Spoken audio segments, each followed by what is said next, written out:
മനോരമയിലെ അയ്യപ്പദാസിനെ shoe ആക്കിക്കളഞ്ഞ ഒരു ദൃശ്യം പുറത്തു വന്നിട്ടുണ്ട്. നിലമ്പൂരിൽ UDF വേണ്ടി ടോക്ക് ഷോ നടത്തുന്നുണ്ടല്ലോ.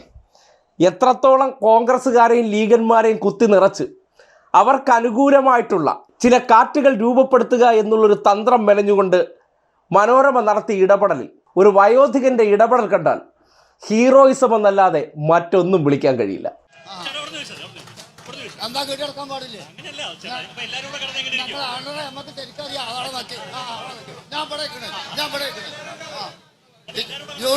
UDF പ്രതിനിധിയോടാണ് എനിക്ക് ചോദിക്കാനുള്ളത്.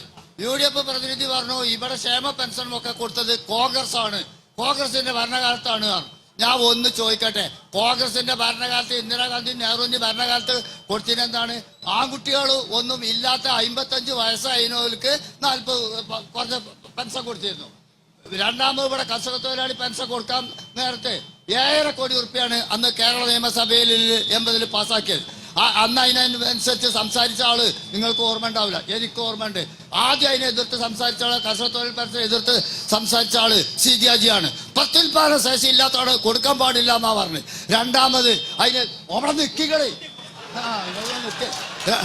നിങ്ങൾ ആരാ നമുക്കറിയാം, അവിടെ നിൽക്കേ അവിടെ നിൽക്കേ അവിടെ നിൽക്കേ. രണ്ടാമത് അതിനെ CDAജിനെ പിന്താക്കി സംസാരിച്ചത് കരുണാകരനാ. കൊടുക്കാൻ പാടില്ല, രാഷ്ട്ര കേരളം കടത്തല് കൊടുക്കും എന്ന് പറഞ്ഞ് പ്രസംഗിച്ച ആള് കരുണാകരനാ. എന്നിട്ട് നിങ്ങൾ കൊടുത്തു. ഈ പൊള്ള് ചാനലിൽ ആണെങ്കിൽ ഈ പൊള്ള് പറയുന്നത് ഒരു പരിധി വേണം. അങ്ങോട്ട് മാറി നില്ലുക എന്നൊരു ആംഗിളിൽ ഏറ്റവും മുൻപിൽ പോയി നിന്ന് പച്ച നുണ പറഞ്ഞുകൊണ്ടിരുന്ന UDF പ്രതിനിധിയെ പൊളിച്ചെടുക്കുന്ന ചോദ്യം. ആ ചോദ്യത്തിലും ആ ഇടപെടലിലും മനോരമയും തെറിച്ചു, UDFകാരനും തെറിച്ചു പോയി എന്നാണ് പറയേണ്ടി വരുന്നത്. എന്തായാലും സംഘടിതമായി നുണപ്രചരണങ്ങൾക്ക് ചില കോട്ടകൾ കെട്ടിവെച്ചിരിക്കുന്നവരെ ആ നുണക്കോട്ടകൾ പൊളിച്ച് ശക്തമായി പ്രതികരിക്കാൻ നിലമ്പൂരിൽ ശബ്ദങ്ങളുണ്ട് എന്നതിൻ്റെ തെളിവാണ്. അതിന് പ്രായമൊരു ഘടകമേ അല്ല. വീറോടെ ചെന്ന് അയ്യപ്പദാസിനെ തള്ളി മാറ്റിയിട്ട് എന്തേ ഇവിടെ നിന്ന് സംസാരിച്ച കുഴപ്പം, താൻ ആരാണെന്ന് എനിക്ക് നല്ലപോലെ അറിയാം എന്ന മറുപടി കൊടുക്കുമ്പോൾ അയ്യപ്പദാസ് എന്നൊക്കെ പറയുന്ന കോൺഗ്രസിൻ്റെ ജഡ്ജി ഏജന്റുമാരെ കൃത്യമായിട്ട് നാട്ടുകാർ തിരിച്ചറിഞ്ഞിരിക്കുന്നു എന്നതിൻ്റെ തെളിവ് കൂടിയായിരുന്നു ആ ടോക്ക് ഷോ. ആ ടോക്ക് ഷോയുടെ ചോദ്യങ്ങൾക്കുള്ള മറുപടിയൊക്കെ കോമഡിയാണ്. അബിൻ വർക്കി അവിടെ നിന്ന് നുണകൾ നുള്ളിപ്പിറക്കുന്ന ഒരവസ്ഥയുണ്ടാകുന്ന ചോദ്യമായിരുന്നു. പച്ചക്കള്ളം കൂടി പറഞ്ഞ് ഊരിപ്പോകാൻ നോക്കിയെങ്കിലും വിട്ടില്ല. പൊളിച്ചടുക്കി കൈ കൊടുത്തിട്ടേ ആ മനുഷ്യൻ കടന്നുപോയുള്ളൂ. എന്താ കെട്ടിടക്കാൻ പാടില്ലേ? നമുക്ക് ശരിക്കറിയാം.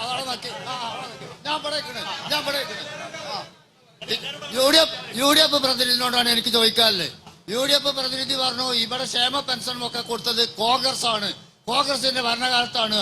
ഞാൻ ഒന്ന് ചോദിക്കട്ടെ, കോൺഗ്രസിന്റെ ഭരണകാലത്ത് ഇന്ദിരാഗാന്ധി നെഹ്റുവിന്റെ ഭരണകാലത്ത് കൊടുത്തിനെന്താണ്?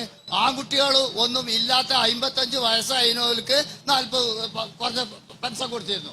രണ്ടാമത് ഇവിടെ കർഷക തൊഴിലാളി പെൻഷൻ കൊടുക്കാൻ നേരത്തെ 7.5 കോടി ഉറുപ്പിയാണ് അന്ന് കേരള നിയമസഭയിൽ 80 പാസ്സാക്കിയത്. അന്ന് അതിനനുസരിച്ച് സംസാരിച്ച ആള് നിങ്ങൾക്ക് ഓർമ്മ ഉണ്ടാവില്ല, എനിക്ക് ഓർമ്മയുണ്ട്. ആദ്യം അതിനെ എതിർത്ത് സംസാരിച്ച ആള്, കർഷക തൊഴിൽ പെൻഷൻ എതിർത്ത് സംസാരിച്ച ആള് CDAജിയാണ്. പ്രത്യുൽപാദന ശേഷി ഇല്ലാത്തവണ് കൊടുക്കാൻ പാടില്ല എന്നാ പറഞ്ഞു. രണ്ടാമത് അതിന് അവിടെ നിൽക്കികളെ നിങ്ങൾ ആരാ നമുക്കറിയാം, അവിടെ നിൽക്കേ അവിടെ നിൽക്കേ അവിടെ നിൽക്കേ. രണ്ടാമത് അതിനെ CDAജിനെ പിന്താക്കി സംസാരിച്ചത് കരുണാകരനാ.